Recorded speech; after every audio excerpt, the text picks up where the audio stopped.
Hey guys, unfortunately we have the worst case scenario here. About 2 years ago, I built this sick custom Gundam liquid-cooled PC, and it now has a catastrophic failure.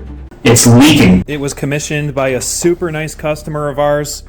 He's awesome, has bought 2 systems from us, and he wanted a Gundam mech PC like no other. So we're gonna try to get this thing up and running for him ASAP. You can see the loop is now near completely empty.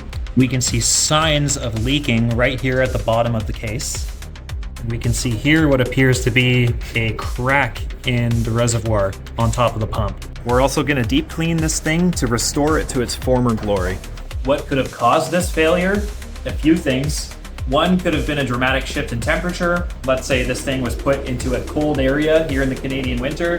That could cause issues with the expansion of the distilled water inside. What it could also be caused by is pump or component failure. This thing could have just had somewhat of a defect and just failed earlier than you would expect. Or 3, it could have been physical damage if this thing was roughly handled or whatnot. There's no way of knowing exactly what caused this. All that we know is that we have to fix it. First things first, we have to open this up and get this GPU out of the way. Now let's pull this thing out. Got it out. That looks yummy, doesn't it? Bottoms up.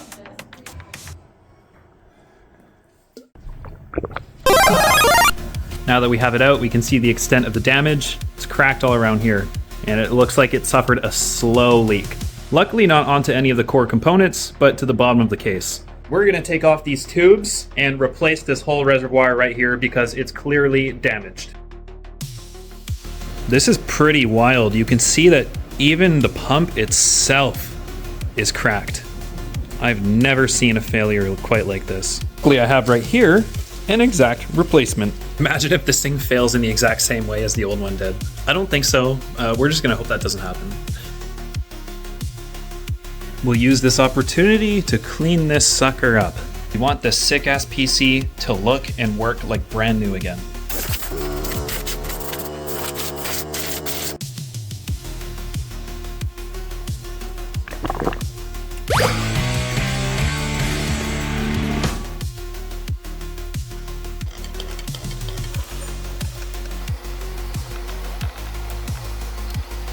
Now, while the loop is drained, this is a great opportunity to actually do a repaste for the customer.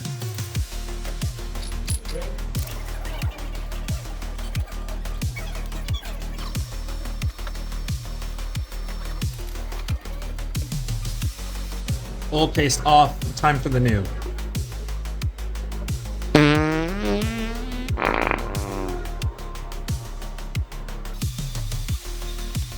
Now let's rebuild this loop and put it all back together.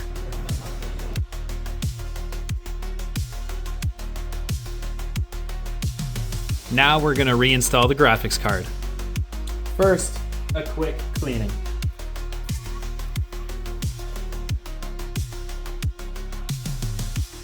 Now it's time for the kind of nerve-wracking part. We've got the loop reassembled. We're gonna start filling it with distilled water and leak test to make sure this loop is fully working before running power through the system. I've went and added this contraption because this is an unconventional loop. Normally the reservoir would be up and the highest point of the loop, so when you fill it, it doesn't have leakage. But the only way to get it to work in this case was putting it horizontal down here. So it looks sweet, but it makes it hard to work on. So I added this little stem, one for filling it, make it a little easier so I don't have to tilt this as much. And then afterwards, I'm gonna add this vent here. This thing allows you to actually equalize pressure. So let's say added heat to the loop, aided in cracking. What we can do is we can add this vent, so if it builds up too much pressure, it can actually equalize automatically to hopefully prevent this from ever happening again.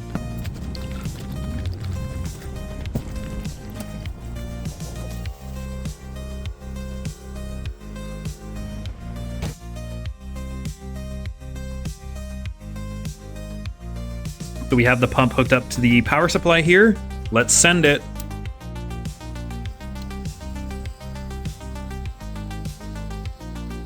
And it appears we do have a leak. That's why we test it without turning on the whole system. I tightened it a little bit. So far, it seems to be better.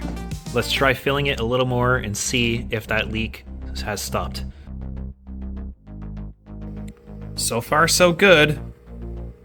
No leaking. So it appears to be not leaking at all anymore. I'm going to add a little bit of blue coolant that I had because it will, one, match the theme, and two, make it look a little nicer. I'm going to have faith that there will be no more leaks. Let's fill it up.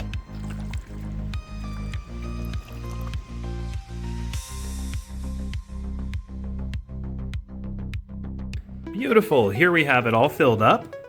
The coolant's flowing through with no leaks so far. We're gonna keep keeping an eye on it. And we installed the little gas cap right here. It's got the little holes in there, so if pressure ever builds up in here in the future, instead of cracking the loop or popping a tube out, it can just have a little fart here.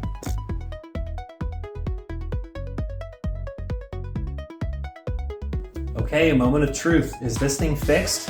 Let's boot it up and see what happens. So far so good.